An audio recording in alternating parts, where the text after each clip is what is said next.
Hi, day 4, another topic, another story. So, today I have selected a particular topic which is so important in the times that live in, and that topic is hope and optimism. Hope and optimism. So, without further dwelling on the topic as such, let me dive into the story.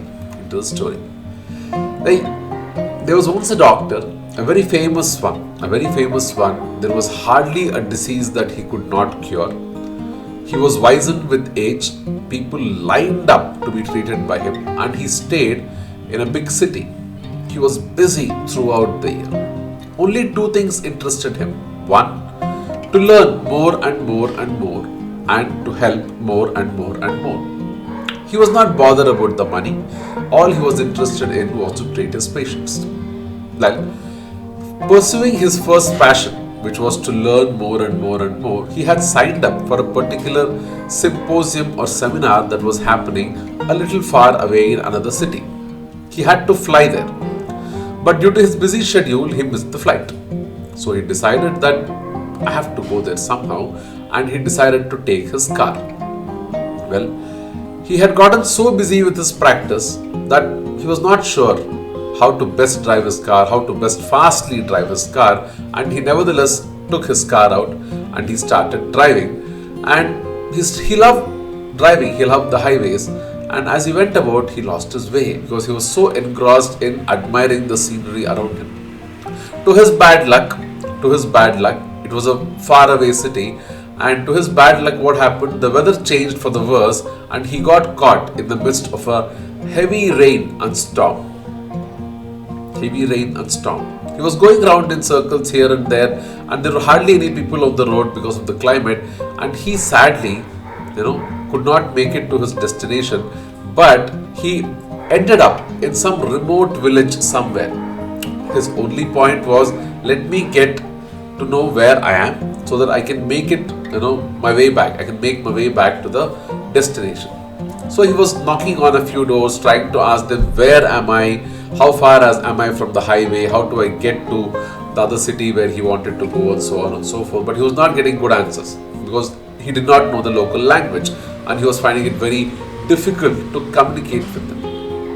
Ultimately, he found a house. It was the dead of night. He found a house which opened his doors, who could speak bit of the language that he knew, and he asked them, and they said, it's pretty far away where you want to go, and you can't go in the night, so don't risk going. The doctor said, yeah, that's sane advice, good advice.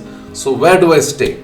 They were very kind, and they said, if it's okay with you, sir, you can stay with us. We'll give you a meal.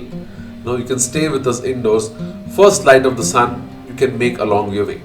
Doctor thought the arrangement was just fine because it was raining outside badly. As he settled down in his new home, in the small village home, he noticed that there was a small boy lying on a bed in a corner of the small hut. He was curious, being a doctor, as to what's wrong with the boy, and when he made enquiries in the very little language that he could do, he figured out that the boy had not been well for quite some time. As he spoke more to the mother of the boy, he realized that they did not have the money to take him to a better hospital or to a better doctor. And to his surprise, the lady said, sir, apparently there is this famous doctor in that city who can cure everything, but we can't take him over there. We neither have the travel arrangements or the resources of money to get him cured or treated. I don't know what will happen to my boy. I'm just praying every day. I hope every day. I have not given up because the person who answers my prayers, I know, will bring that doctor to me one fine day, even if I can't go to him. And you know what? The very doctor that she was seeking out was the person whom she was narrating the story to, but she did not know. The doctor, for a moment, was surprised. It's like, I'm here. I had not intended to be here. I don't even know these people. I don't know the way.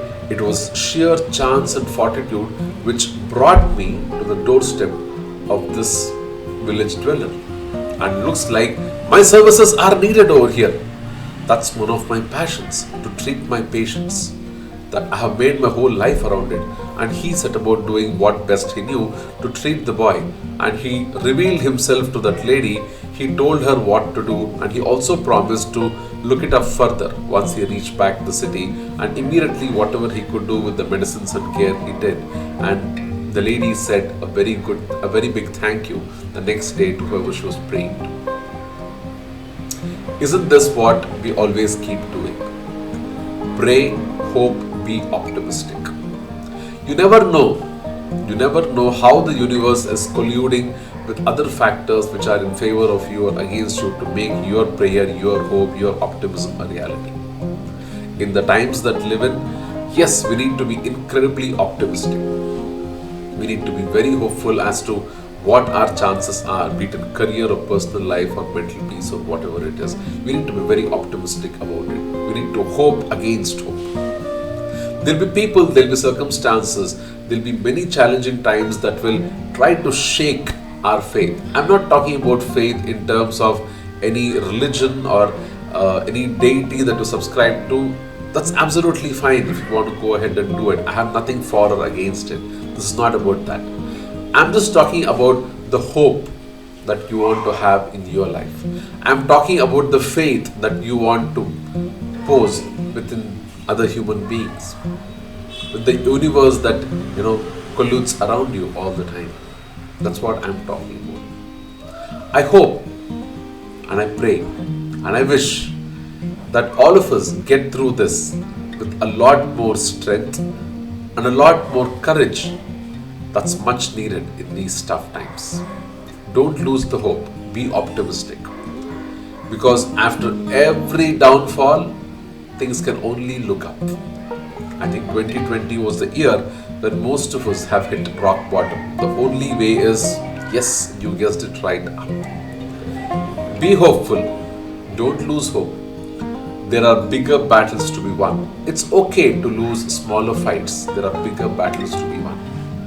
Who knows, we are just being probably prepared for the bigger battle that's there for us. And yes, we shall come out of it with big faces, with big smiles on our faces. Alright, that was my story for today. Be hopeful, be cheerful, take care, stay safe. I'll see you next time with another story. Bye-bye.